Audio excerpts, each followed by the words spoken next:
प्रेम की डोर बाबा खींच रहा है आज, सहज ही अपनी ओर हम चले वतन की ओर।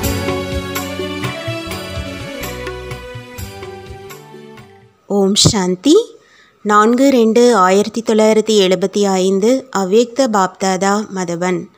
வாணியின் தலைப்பு: ஞானத்தை தன்னுள் நிரப்புவதினால்தான் விலைமதிக்க முடியாத முத்து மற்றும் அளவில்லா சக்தியின் பிராப்தி ஆகின்றது.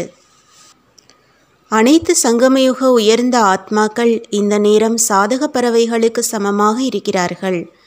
எப்படி ஒரு துளி நீரை தன்னுள் நிரப்புவதினால் அதை முத்தாக்கி விடுகிறது என்று நத்தையை பற்றி கூறுகிறார்கள், அதேபோல் நீங்கள் அனைவரும் ஞானத்தின் மகா வாக்கியங்களை கேட்கிறீர்கள் மற்றும் தாரணை செய்கிறீர்கள்.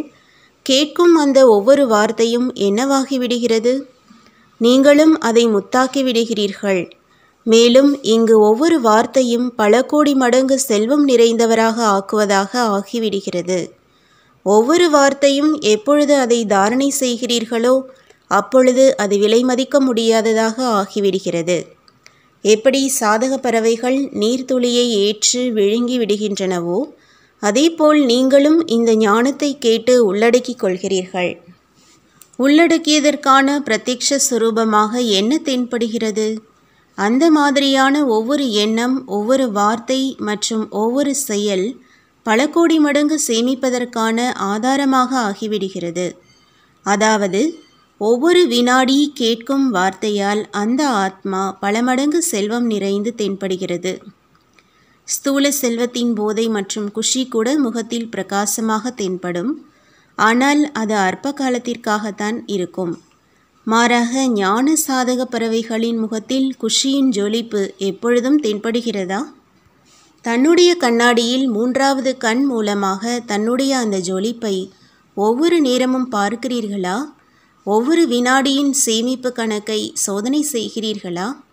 எவ்வளவு சேமிப்பு ஆகிறது மற்றும் எவ்வளவு நஷ்டம் ஆகிறது என்று அப்படி தன்னுடைய தெளிவான கணக்கை வைத்துக்கொள்ளும் பயிற்சியுடையவராக ஆகியிருக்கிறீர்களா?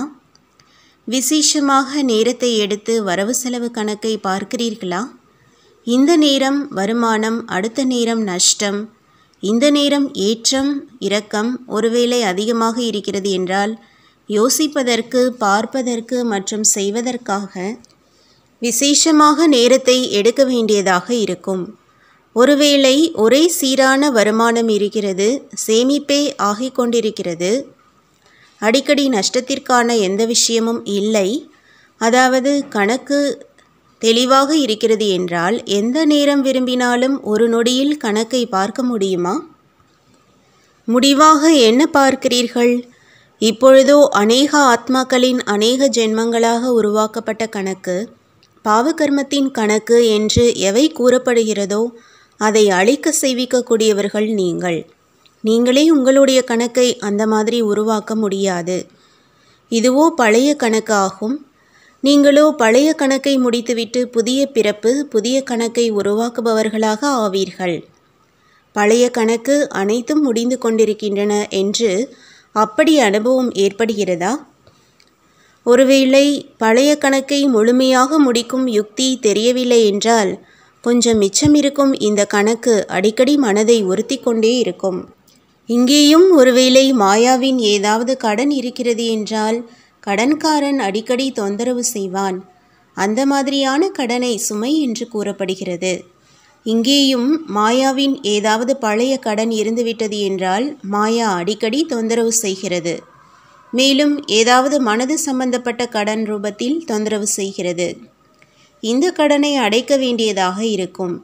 எனவே ஏதாவது மீதமிருக்கும் கடன் எண்ணம் மற்றும் சம்ஸ்காரத்தின் ரூபத்தில் அல்லது சுபாவத்தின் ரூபத்திலோ இன்னும் பாக்கி இருந்துவிடவில்லையே என்று தன்னுடைய கணக்கை சோதனை செய்யுங்கள்.